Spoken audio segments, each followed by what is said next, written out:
En este mundo vemos las evidencias palpables de la existencia del maligno. Y el único poder del que podemos disponer para combatirlo se encuentra solo en la palabra de Dios. Esta espada de dos filos nos prepara para pelear la lucha espiritual.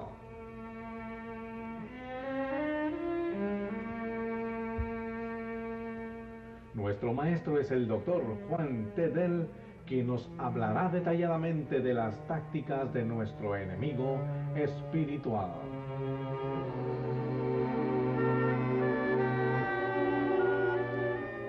En esta lección estudiaremos sobre el tema La victoria de Cristo, parte 1.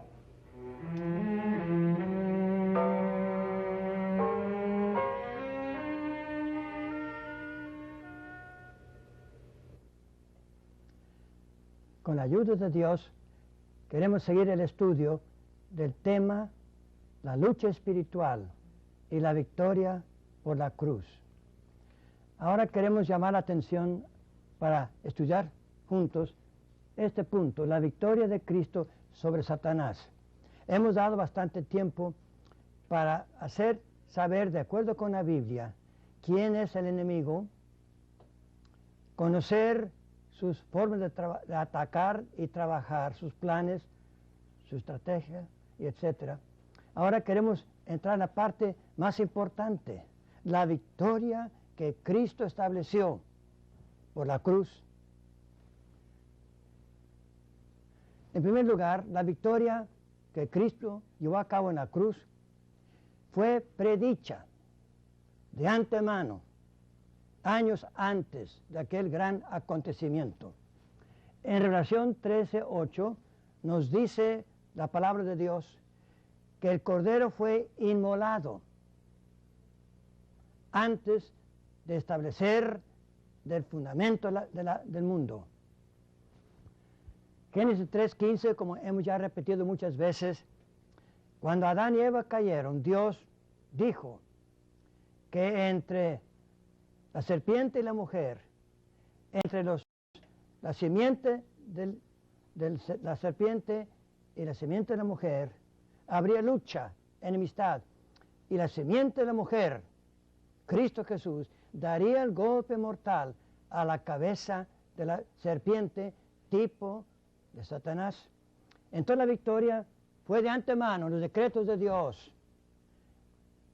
En la eternidad, la victoria fue sellada con la aprobación de Dios y con la declaración de Dios.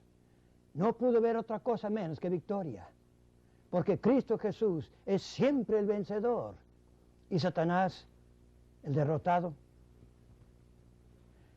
La victoria de Cristo desde Adán hasta su encarnación. En un estudio anterior, muy de carrera, por cierto, trazamos la historia de esta lucha, desde Génesis 3:15 hasta Revelación 20. Es decir, cuando Adán y Eva cayeron, hasta el día tremendo, cuando Dios arrojará a Satanás en el fuego, el lago de fuego, terminando para siempre esta lucha. Pero ahora en este punto queremos enfatizar y subrayar que en esa lucha espiritual, a través de la historia, el enfoque de los ataques de Satanás fue Cristo y es Cristo. Satanás ha concentrado sus esfuerzos, sus ataques contra Cristo, y con eso tocando a la iglesia, el cuerpo de Cristo. Y Satanás locamente hizo lo posible para evitar que la simiente de la mujer viniese para aplastar su cabeza. Y a través de estos pasajes vemos que Satanás puso barrera tras barrera tras barrera, desvíos tras desvíos, para que Cristo nunca llegara a nacer en Belén.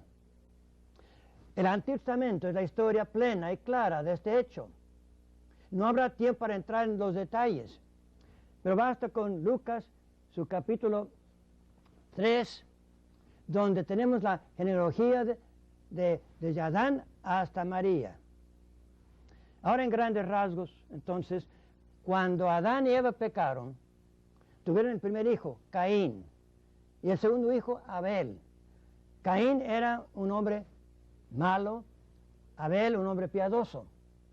Usted recuerda la historia en Génesis capítulo 4, que cuando Caín vio que la ofrenda de Abel había sido recibido por Dios, entonces buscó la hora y la forma como matar a su hermano, Abel. Detrás de Caín, dice 1 Juan 5, estaba el malvado diablo. Es decir, Caín era instrumento en las manos de Satanás para matar a Abel, porque Abel posiblemente podía haber sido la simiente. Pero luego Dios provió la simiente en Set. Set fue piadoso. Sus descendientes piadosos, como consta en el capítulo 5 de Génesis. Aquí va la línea por la cual vendría Cristo Jesús. ¿Y qué sucede? El capítulo 6, por ejemplo, viene el diluvio y el mundo fue destruido. Pero todavía sigue la línea. Noé dice que Noé encontró gracia en los ojos de Dios. Aquí, entonces, la línea sigue a través de Noé. Y de Noé tuvo 3 hijos: Jafet, Cham y Sem. Ahora, Cham fue un hijo desobediente, como vemos ahí en el pasaje. Y de ahí viene entonces Nimrod más tarde, aquel que quiso dominar el mundo bajo un imperio, bajo su mando, cual tirano ante Dios. Pero de Sem va la línea. Y de los hijos de Sem viene Abraham. La línea sigue para traer un día la simiente de la mujer, Cristo Jesús. Génesis 12:1, Dios llama a Abraham, descendiente de Sem. Aquí va la línea. Pero también Satanás pone ahí una traba, porque Abraham locamente un día escuchó el consejo de su esposa que tomara a Agar como mujer, y nació un hijo, Ismael. Satanás quiso desviar la línea por la cual vendría Cristo, pero vino Isaac, de acuerdo con el plan de Dios, a la hora de Dios, de acuerdo con los designios de Dios. Isaac nació, la línea sigue. Y Satanás, que había querido a través de Ismael desviar, no, Dios sigue su plan, su ruta, y nadie puede desviar el plan de Dios. De Isaac nacen 2 hijos, Jacob y Esaú. Lógicamente Esaú debería ser la línea, pero no.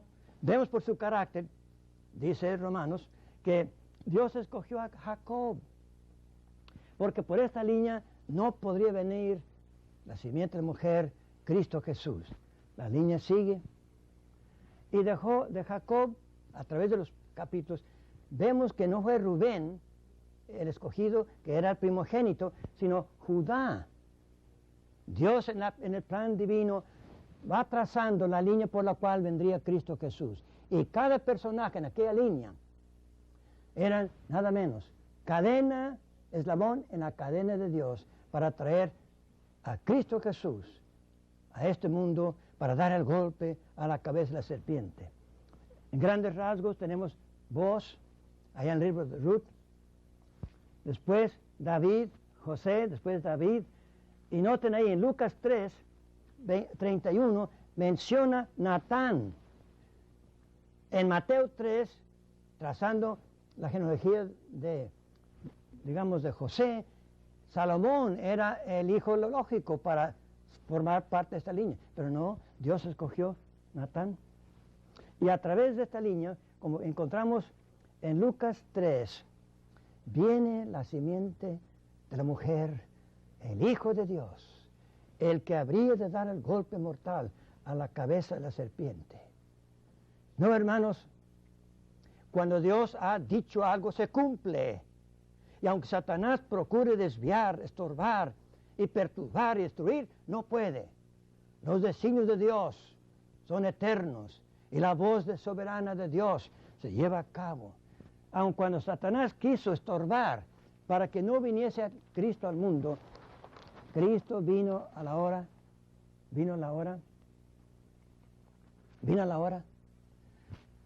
la victoria durante su ministerio. Ya Cristo ha de venir, ya falta. Tenemos aquí, antes de nacer, dice Mateo, y cómo Dios obra. Mateo 1, 18 y 19, vamos a leer únicamente. Y el nacimiento de Jesucristo fue así, que siendo María, su madre, desposada con José. Debo explicar esa palabra, desposada. Es decir, María ya había sido pedida. Ya el compromiso de matrimonio estaba establecido. Únicamente faltaba la ceremonia para que se culminara con la boda. Ya eran no solamente novia, pero prometida bajo un contrato seguro, legal. Ahora dice ahí, con José, antes de que se juntaran, es decir, se casaran, se descubrió haber concebido del Espíritu Santo. Se descubrió. Se dejó ver que estaba en estado. ¡Qué sorpresa para José! Aquel que había pedido a María, mujer piadosa y buena, ver que estaba en estado. ¿Cuál es la causa? Un secreto por momento. Y José, su marido, ya más tarde, como era justo, honesto, recto, no quisiese infamarla. Note el verbo quisiese. Es el verbo celo, que significa decidió. Decidió, al ver a la desposada en estado, decidió, bajo la circunstancia, no infamarla. Ahora el verbo ahí significa exponer al público. Exponer al público su estado. Decidió no hacerlo. Porque el momento que él hubiera hecho tal cosa, de acuerdo con Deuteronomio 22, 13 al 21, María habría de ser sentenciada a muerte a pedradas.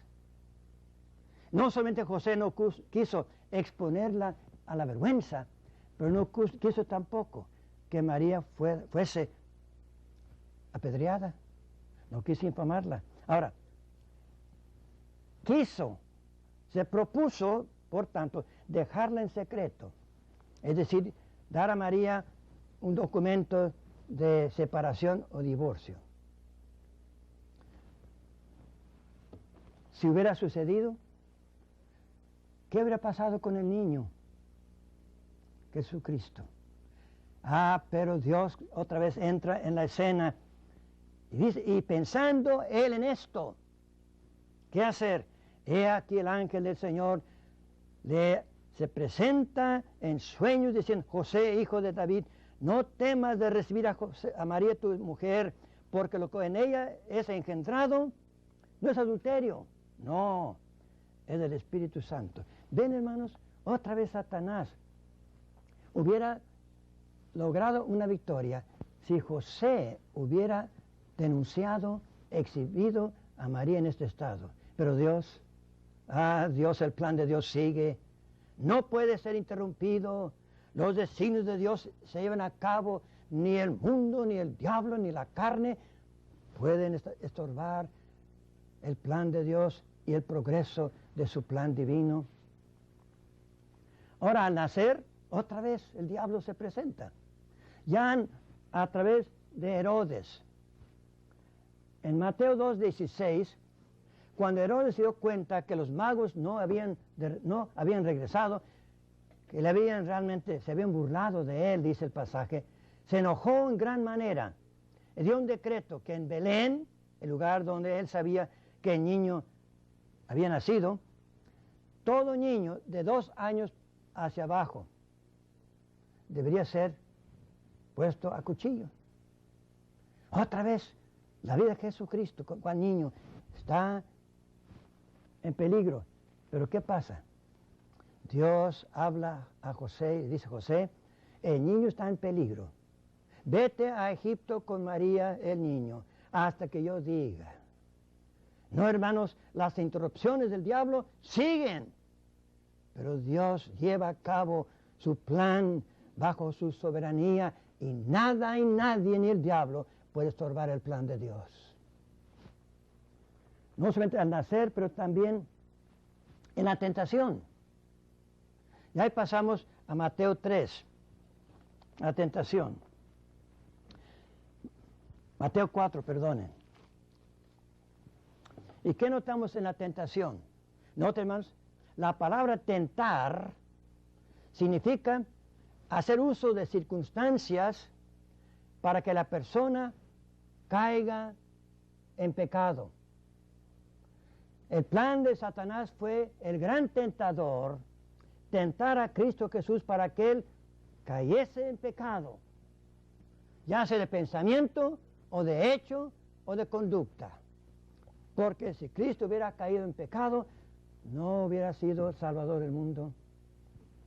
Recuerda lo que dice Pablo en 2 Corintios 5, 21.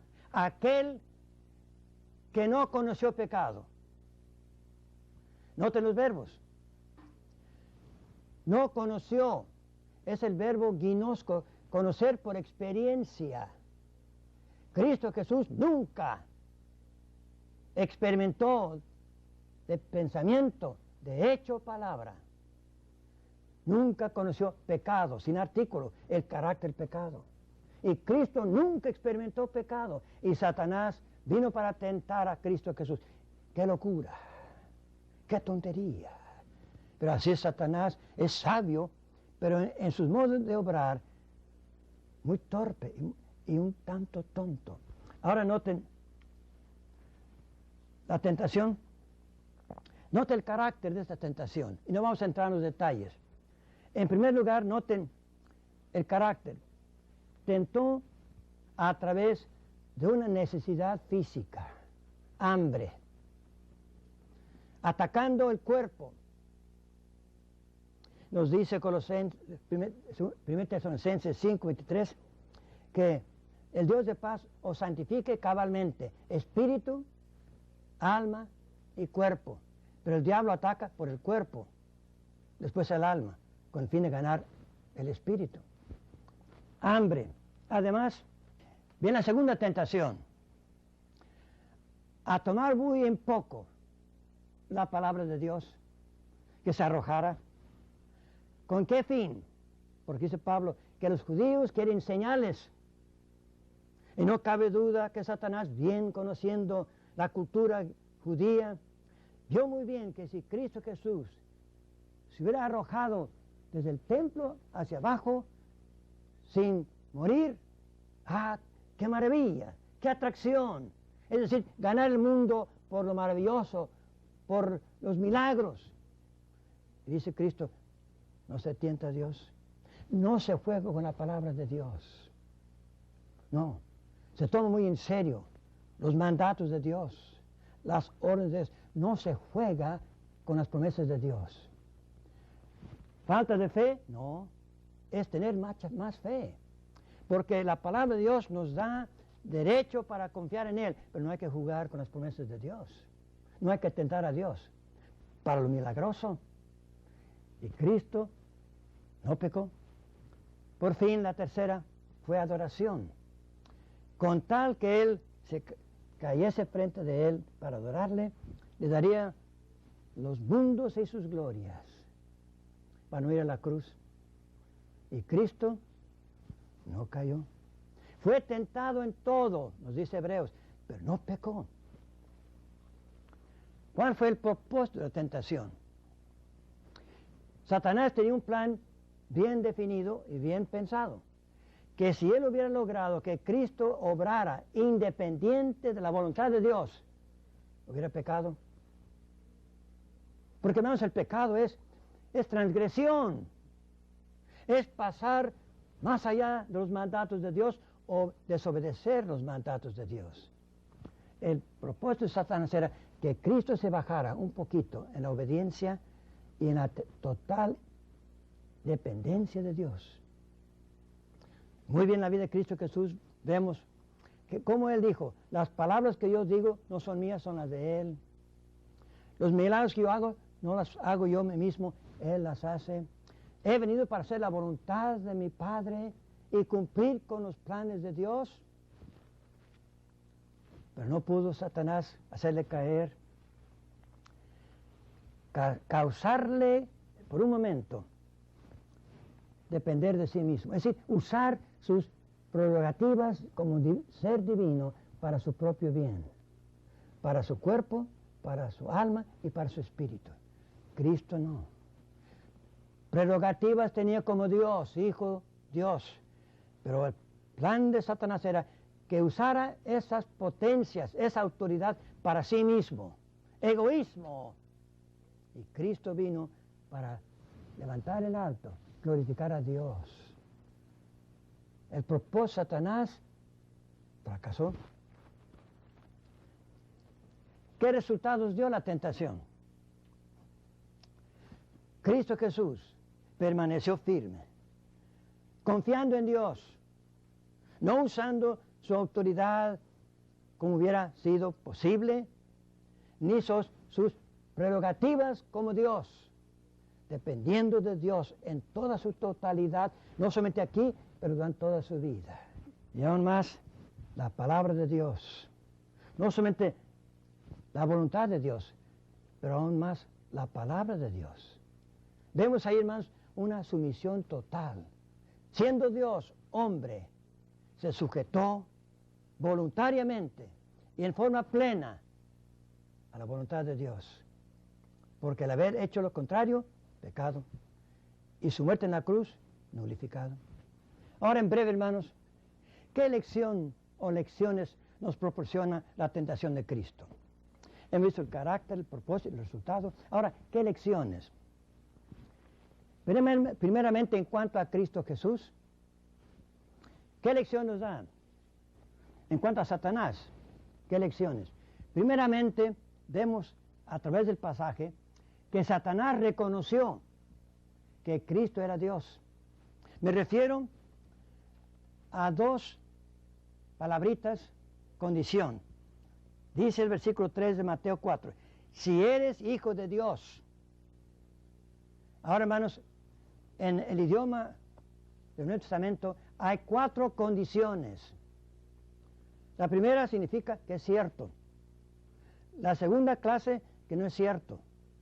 La tercera, posible. La otra, quizá. Ahora aquí usa él la condición primera, ya que eres.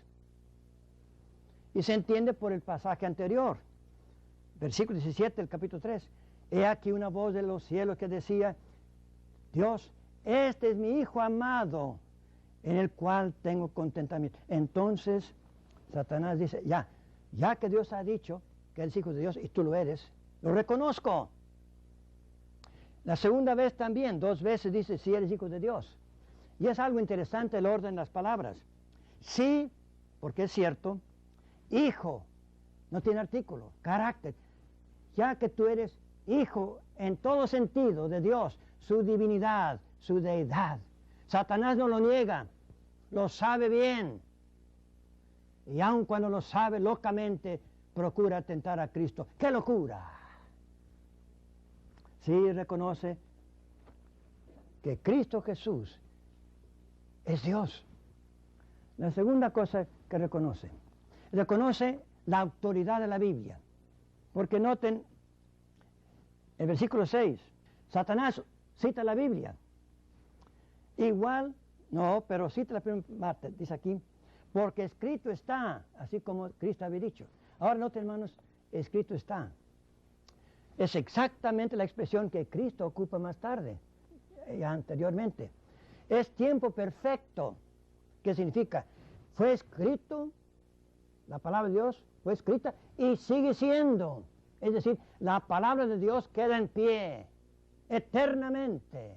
Satanás lo entiende y por eso lo ocupa aquí malmente, pero sí lo ocupa. Porque él reconoce la autoridad de la Biblia.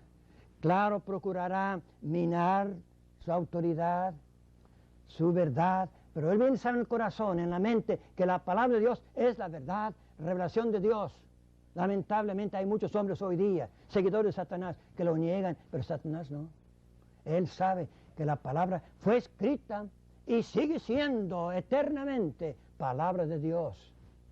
Aún más, Satanás reconoce su derrota. Y aquí encuentro una palabra que conviene mencionar. Nota el versículo 11.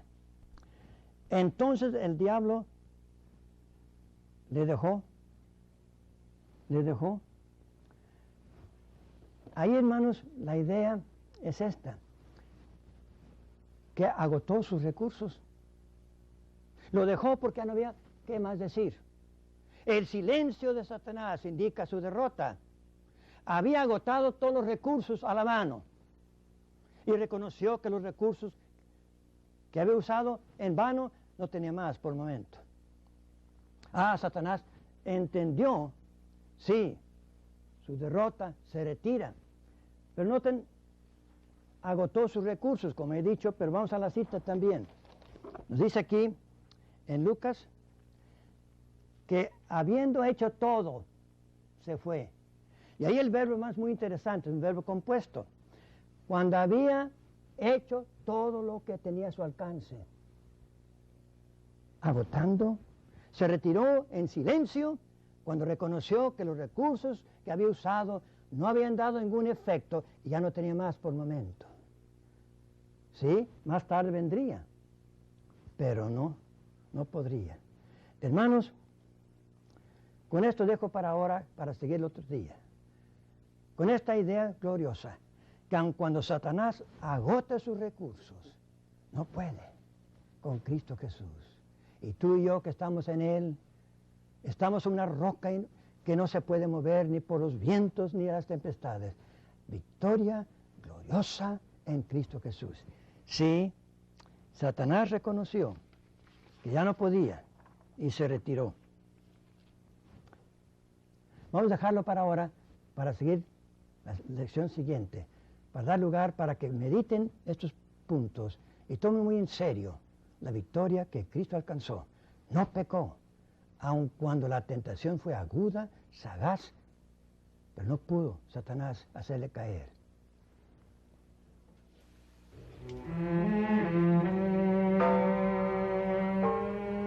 Recomendamos que siga usted estudiando más a fondo estas lecciones.